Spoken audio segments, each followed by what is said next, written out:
નમસ્કાર મિત્રો, હું છું અજય માલકિયાને સ્વાગત કરું છું એક તમારા નવા વિડીયોમાં। તો આજે આપણે જવાના છે રાજકોટથી 32 કિલોમીટર દૂર સાતડા ગામની અંદર, જ્યાં 200 મકાન આવેલા છે, પણ એક પણ મકાનમાં તાળું નથી મારવામાં। તો શું છે જ્યાંની હકીકત તમને અહીંયા જઈને બતાવીશ। અને ત્યાં ભેરવા દાદાનું સાક્ષાત ચમત્કાર પણ કહેવાય છે કે ગામની અંદર એક પણ ડેલીની અંદર તાળું નથી મારાતું। તો ચાલો તમને મંદિરના દર્શન કરાવું અને થોડી વિડીયોમાં આગળ ભેરવા દાદાની મંદિર વિશે માહિતી આપીશ। તો મિત્રો, અહીંયા ચોર પણ આવતા વિવે છે, જેનું મુખ્ય કારણ છે આ ગામની અંદર મંદિરમાં બિરાજમાન ભેરવા દાદાનો સાક્ષાત પરચો છે। તો મિત્રો, અત્યારે આપણે પહોંચી ગયા છે ભેરવા દાદાના મંદિરે અને ચાલો તમને મંદિરના દર્શન કરાવું। કહેવાય છે કે મિત્રો, હજારો વર્ષથી અહીંયા આ ગામની રક્ષા ભેરવા દાદા કરે છે। અને અહીંયા ખાસ ખેતીવાડીની કોઈ પણ સામગ્રી જો તમારા ખેતરમાં પડી હોય તો કોઈ પણ ખેડૂતને ડરવાની જરૂર નથી રહેતી, કારણ કે અહીંયા ભેરવા દાદા સાક્ષાત બિરાજમાન છે આ ગામની અંદર। અને કહેવાય છે કે કોરોનાના સમયમાં પણ અહીંયા ગામની અંદર એક પણ વ્યક્તિને કોરોના ટચ પણ નથી થયો અને અહીંયાના ગામના લોકો ખરેખર કોરોનાના સમયમાં એકદમ તંદુરસ્ત અને સારા હતા, કારણ કે અહીંયા ભેરવા દાદા સાક્ષાત ગામ લોકોની રક્ષા કરે છે।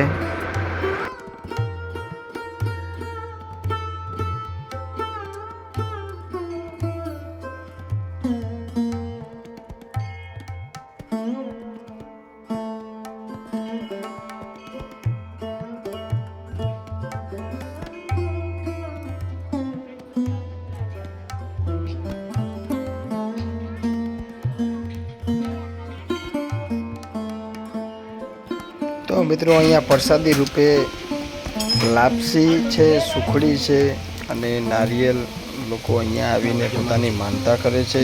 જો કોઈને ધાધર ખરજવું કે અથવા મસાની કોઈ તકલીફ હોય તો એ લોકો અહીંયા આવીને તેમની માનતા પૂરી કરે છે અને અહીંયા સુખડીનો પ્રસાદ ભેરવા દાદાને અર્પણ કરે છે।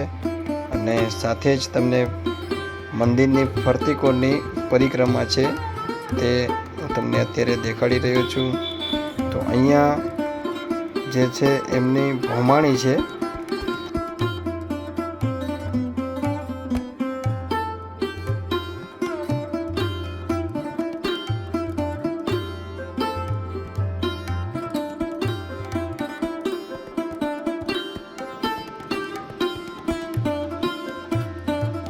ભેરવા દાદાનું મંદિર છે એ ખૂબ જ મોટી જગ્યામાં પથરાયેલું છે। મિત્રો, અહીંયા સાતરા ગામના વ્યક્તિ બધા જ લોકો ભેરવા દાદાની ખૂબ જ આસ્થા ધરાવે છે અને ખૂબ જ એમને માને છે। ભેરવા દાદાના મંદિરની નજદીક જ બિલકુલ એક મહાદેવનું મંદિર છે અને એમની મંદિરની પાછળ જે છે અહીંયા મેરડીમાનું મંદિર છે, તમને અહીંયા પણ દર્શન કરાવીશ। અને એનાથી આગળ મચ્છોમાનું મંદિર છે, ત્યાં પણ તમને હું દર્શન કરાવીશ। આ મંદિર જે છે ચારે એમની આજુબાજુ જ છે। તમે અહીંયા મંદિરે આવો તો તમને બધી જગ્યાએ દર્શન કરજો। અહીંયા મહાદેવનું મંદિર છે, તો અહીંયા આપણે શિવલિંગના દર્શન કરીશું અને અહીંથી આગળ જે છે એ પડખે જ બાજુમાં મચ્છોમાનું મંદિર છે, ત્યાં પણ આપણે દર્શન કરવા માટે જઈશું।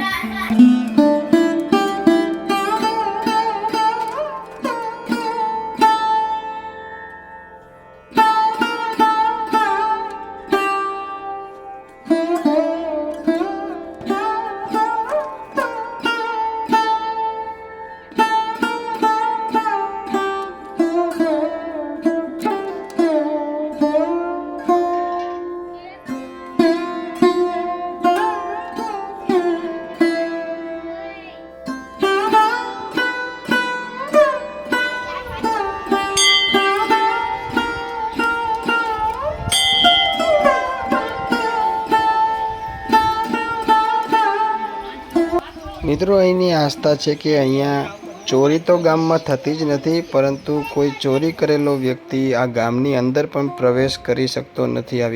અને મંદિરની પાછળ મેરડીમાનું મંદિર છે, આપણે ત્યાં પણ દર્શન કરીશું મિત્રો।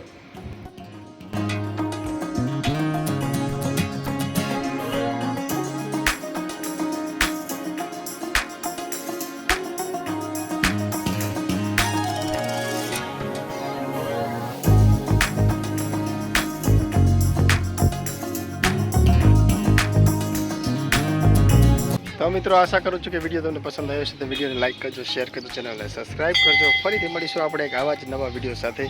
ત્યાં સુધી જય હિન્દ, વંદે માતરમ, જય શ્રી રામ.